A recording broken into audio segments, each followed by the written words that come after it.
Então, como é esse plano de retenção? Como deve ser, né? Então, alguns dados importantes para a construção desse plano. Primeiro, os salários dos técnicos já estão na faixa de mercado. Então, isso é um dado para você, né, não achar que é muito fácil o problema. Ah, só é aumentar salário. Está dizendo aqui, ó, os salários dos técnicos já estão na faixa de mercado. Certo? Então, será que é aumentando o salário que a gente vai resolver o problema? Porque essa é a primeira coisa que aparece na cabeça da gente. Ah, a empresa está com problema, está perdendo gente, então vamos aumentar salário. Será que esse é o resultado? Isso aí resolve as coisas? Ou gera mais problema de caixa para a empresa, por exemplo? Tá? Então nem sempre isso resolve, tá bom? Segundo, a empresa já possui um plano de benefícios, mas não é atrativo em relação aos concorrentes. Então esse é um outro dado importante. Tá?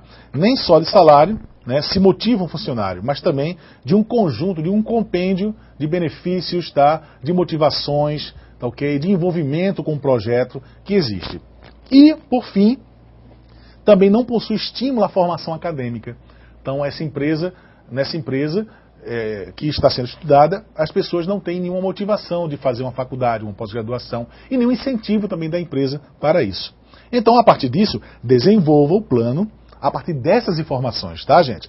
Fontes adicionais de pesquisa. Tem aqui, administradores.com.br. Tá aqui uma matéria, se não me engano, né, sobre isso. Google, né, e a via6.com, que é outra fonte de pesquisa interessante. Então tá aqui o item 6. Eu acredito que vocês tenham entendido. Do contrário, a Graciane já estava com a mão levantada aqui, tá bom? E aqui está o formato. O formato pelo qual vocês deverão preencher essas informações. Então, plano de retenção de funcionários. Como é que deve ser a cara desse plano, tá? Produtos de RH ofertados / melhorados para os funcionários. Ok? Então, produtos ofertados. Qual é a sua proposta em termos de produtos? É um plano de saúde?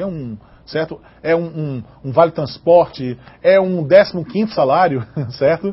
É uma participação, um FPL, né? Fundo de participação nos lucros da empresa? Enfim, o que é que é? Só que não só vale dizer isso que eu estou dizendo não, né? Se não é cópia, né? Tem que dizer aqui como é que é feito isso. Então, regras para ter direito aos produtos de RH. Como é que o funcionário vai ter acesso a esse recurso? Ah, eu vou ter um 15º salário. Tá, eu vou ter. Mas se eu fizer o quê? Se eu atingir o quê? Ok? Maravilha? E percentual de participação do funcionário. Tá? Que percentual ele vai ter se ele atingir aquela regra que você colocou aí no canto, na coluna do meio? Tá bom? Ou um plano de saúde, o que é que ele tem que fazer para obter isso? Tá? Quanto pagaria? Que percentual ele pagaria de um plano de saúde? Tá? 6%, metade, 100%, enfim. Né? De repente, 100% a empresa busca o desconto. Tá? Tem muita empresa que não pode pagar um plano de saúde para o funcionário, mas busca lá um plano de saúde coletivo, fecha com desconto, e para o funcionário é bom. Então, né, e para a empresa não é tão ruim.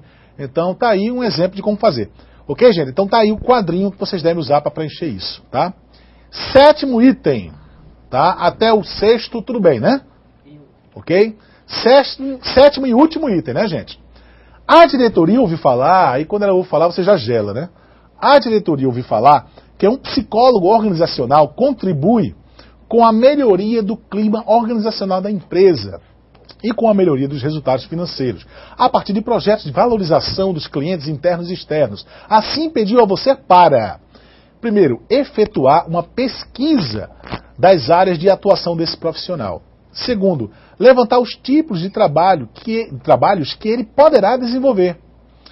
E os resultados esperados. Tá? Então veja que isso aqui já é um levantamento um pouco mais light. Você tem que ir atrás, né? Você tem que vender a ideia, ou de repente não vender a ideia, né? Provar à empresa que é ou não é necessário aquele trabalho de psicologia organizacional. Então você vai lá nas fontes de pesquisa que estão aqui, né? htmlstaff.org, tem aqui portaleducação.com.br, né? Tem um PDF aqui, eu acredito que seja um documentário, e vocês vão baixar para estudar sobre isso, tá bom? E aqui está o formato. Como é que é o formato que deve ser apresentado na atividade de vocês, gente? Lembrando que, se não apresentar nesse formato, será invalidada a atividade, tá bom? Então, psicólogo organizacional. Primeira coluna, áreas de atuação do psicólogo organizacional.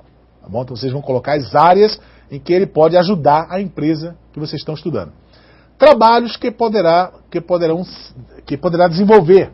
Trabalhos que ele poderá desenvolver.